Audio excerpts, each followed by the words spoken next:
Where we are, folks. Very, very windy where we are now, and you may or may not hear some of what I'm going to say, and I'm not talking loudly because it's not what we do when we come to gardens of remembrance like this. So earlier we were at Lohmel, where the Australians fought incredibly well under the tutelage of General John Monash, and a lot of what they achieved there was then moved throughout British forces, Commonwealth forces. Tactics that they did there was then used elsewhere, and Monash kept on improving his tactics. We've come now to Villers, which is the Australian main memorial to all the Australian soldiers that fell during the war in Belgium and France. And we're going up to the memorial here, where on it there are over 10,000 names. Pretty sure it's something like 10,765 names of Australians that fell with no known grave. And here in the cemetery itself are 2,146 men who fell in World War I. There are a couple of lads from the Second World War as well buried in here. It would never ever cease to amaze me the magnitude of what went on then. And I, although served, was fortunate enough not to ever have to be in conflict. And I have friends today, many have been in conflict, and thankfully survived that. And they'd have a better grasp of things than I do in that respect. I can only tell you how I feel about when I come here and what these guys have done, and when I talk to some of my friends that have been in these situations, how they coped and didn't cope. And I'm not going to impart all that on you today, but it's also will never stop getting me in the back of my throat, in my eyes and my heart, the tears that flow behind the scenes for what these young men and older men as well did for us. And I will always continue to take the hats off to the people that look after these cemeteries, and to all the people and the friends and the families of the people that are here that are able to come and visit them and pay their due respects, seeing how wonderful these cemeteries are.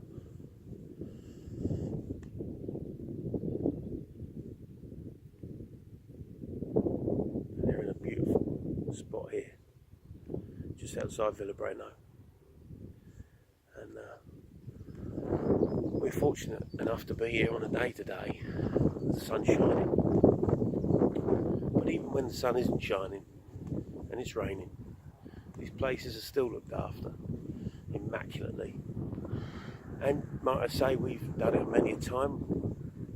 We visited them in the winter and the icy cold, and as they should be. They should be visited all year round. And thankfully they are by so many people. So many of you good people come over and visit and see these guys and say thank you. And even if you've never had any relatives or weren't directly related to anybody, what you are related to, you're related to the reasons what they fought for, your way of life, your ability to enjoy yourselves, your ability to express yourselves. Maybe one day we'll all express ourselves without having to go to war, without having the need for these memorials, these cemeteries. While we still have them, I'm proud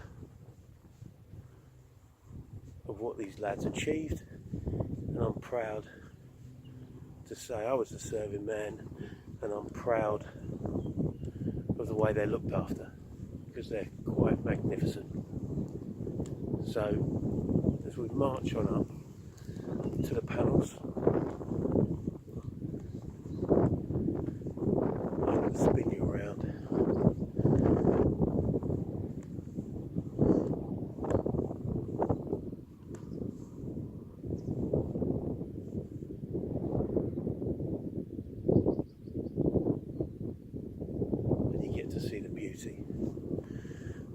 beauty of the spot where these men are now, today. And that's what they fought for. They fought for beauty. Without poignantly, because if I take the sunglasses off the top of my hat, you can see Royal Air Force veteran. And then here we are. As we get down, we have a tablet from the Royal Air Force.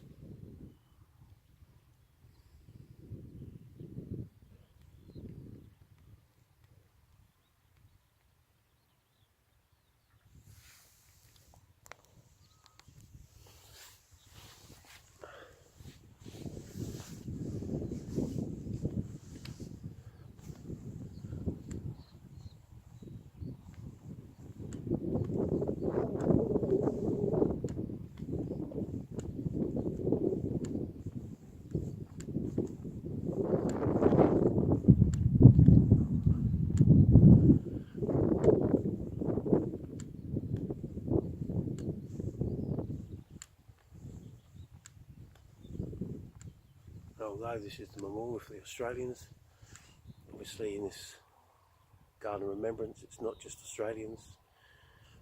There are British soldiers in there, Canadian soldiers in there, quite a few RAF as I've walked on past, and by then some will be saying, oh, I thought it was the RFC. Well, obviously by near the end of 1918 it was the RAF, and there's several there. All faiths, all religions.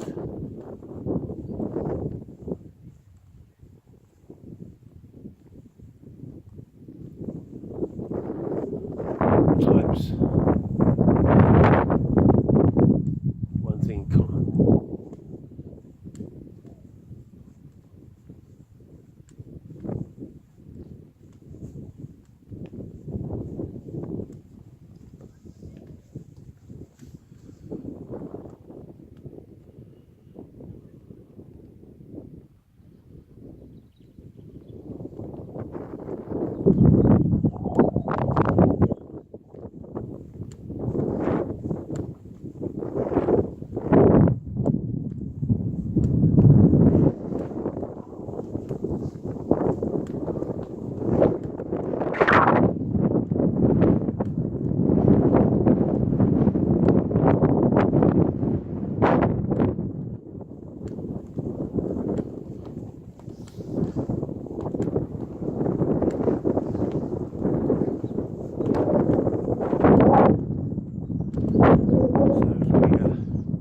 Hear me in this wind today.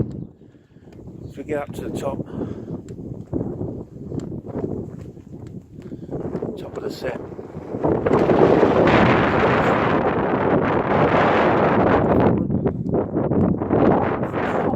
as you get up there you'll see just along the top of the memorial all the names of the battle areas that the Australians fought in. You've been near, so hopefully you can hear what I'm saying. And it's everything from Arras, Medimere,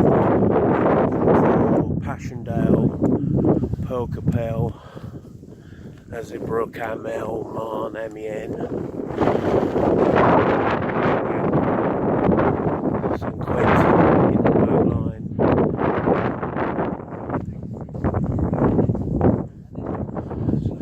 So what you get here is over 10,000 names. And that barely tells a story, does it? And we're out the wind now a little bit. And now you see behind me the names.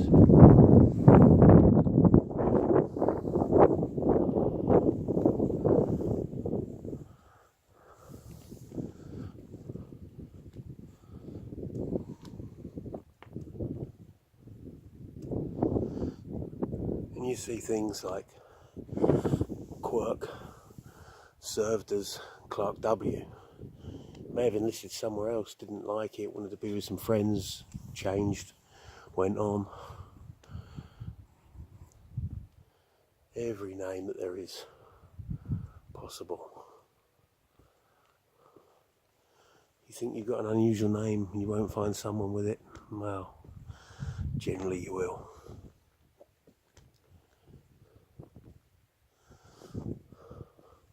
Cop Cut WG MM, that's military medal.